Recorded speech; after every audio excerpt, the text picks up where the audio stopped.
Well, hello and welcome.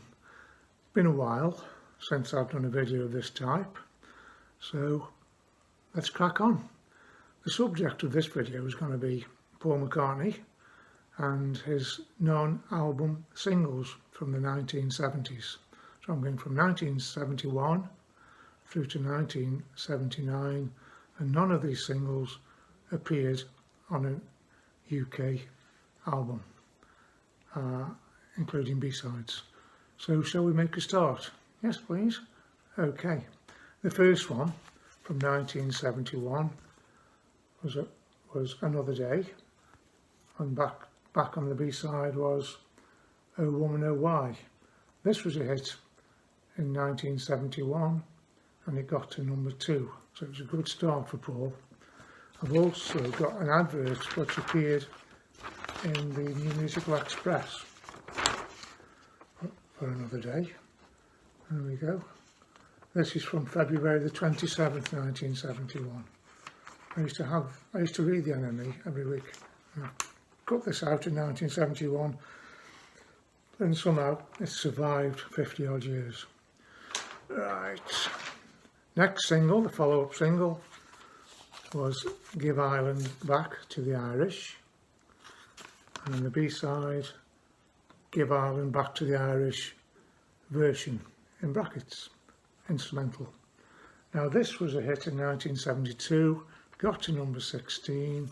It was banned because of the content, and I also have another advert for there. Proudly saying, banned everywhere. Listen to it at your local record shop. Why not? Why not indeed? Right, the next one was following a banned single. Paul McCartney thought, this won't get banned for sure, and it's Mary Had a Little Lamb. And there was Little Woman Love on the B-side. It's a traditional nursery rhyme set to music, and it did all right. It got to number 9 in 1972. Next from 1972 also is Sea Moon and Hi Hi Hi. The radio at the time played both sides. I think it started off with Hi Hi Hi and then they flipped it over to Sea Moon, possibly a bit more commercial, got like this reggae beat. Not a bad song actually, that one, Sea Moon. Right, following on we have the famous Live and Let Die from 1973, got to number 5. On the B-side with this is I Lie Around. Clearly the James Bond theme, so it probably wouldn't appear on an album anyway, but it was a good standalone single. Perhaps we hear it too much now, so maybe a little bit. You sometimes get a bit bored of some songs, you hear them a lot. Paul still plays this live. So it's been a staple of his live shows since mid-70s. Right, next one is Helen Wheels with Country Dreamer on the other side. This got to number 12 in 1973.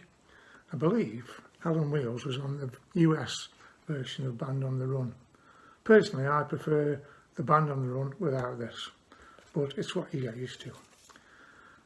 Next, we have Junior's Farm with Sally G on the back.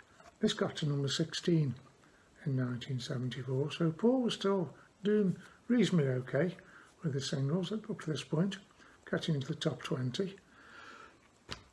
Right, the next one is a slightly different one, not credited to Wings, but it's credited to the Country Hands, and it's Walking in the Park with Eloise. And it's credited to the Country Hands, and it was composed by James McCartney, which is Paul's dad. The other side is Bridge on the River Suite, which is composed by Paul McCartney. It's performed by Wings, but the name of the band here is the Country Hands. Wasn't a hit, of course, because it didn't have Paul's name. It was an instrumental. It probably wouldn't have fitted in with the chart in those days, I don't know. These things happen. Another one was another single that didn't hit the charts, and it wasn't by Wings, it was by Susie and the Red Stripes, composed by Linda McCartney, Seaside Woman on the A side, and B side to Seaside on the B side. This was composed, as I say, by Linda McCartney, on the B side by Paul, and it is in a fabulous yellow vinyl, no less.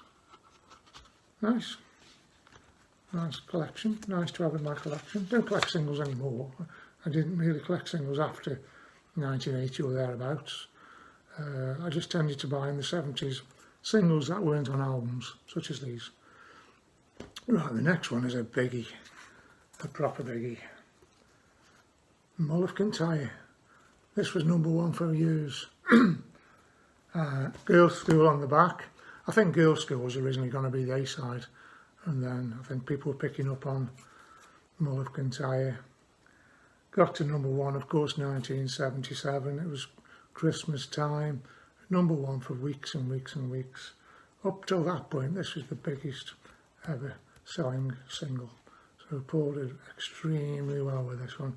He must have been really pleased. Right, what's next? We've got Good Night Tonight, but not on 7-inch, but on 12-inch. And Daytime, Nighttime, Suffering on the back. Now, in the late 70s, 12-inch in coloured vinyl became really popular. There we go, it's on the Parlophone label. Hardly played this. Not a mark on that really. Didn't particularly like this song that much, but I saw the 12-inch in the shop, so I'll go for that one. It's about 7 minutes long, so it's a much longer version than the single. Now also, with this single, we got some little cards. Paul, Linda, Denny Lane, and Lauren Struber. But I seem to have one missing, unfortunately. They must have put these in just to promote Back to the Egg, I would think. I don't know what happened to the 5th card. I'll have to try and find that one. It was in the sleeve or with elastic band, so don't know. Right, double check, it may still be in here. You never know. Will it be in or will it be not? Of course it's not. Not on the floor.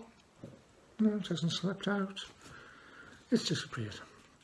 Okay, the last one, and I hope you stayed with me on this, folks, because the last one is Wonderful Christmas Time. Ooh, Rudolph the Red-Nosed Reggae on the B-side. Now, I suppose in a couple of months' time, as it is now October, we'll be hearing this a lot more. I don't think this has ever been played, it's mint. I'm not a fan of this song.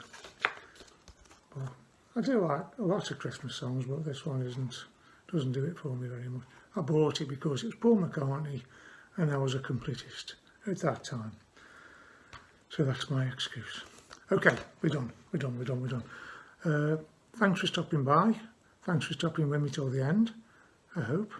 Well, if you're watching this now, you stop till the end.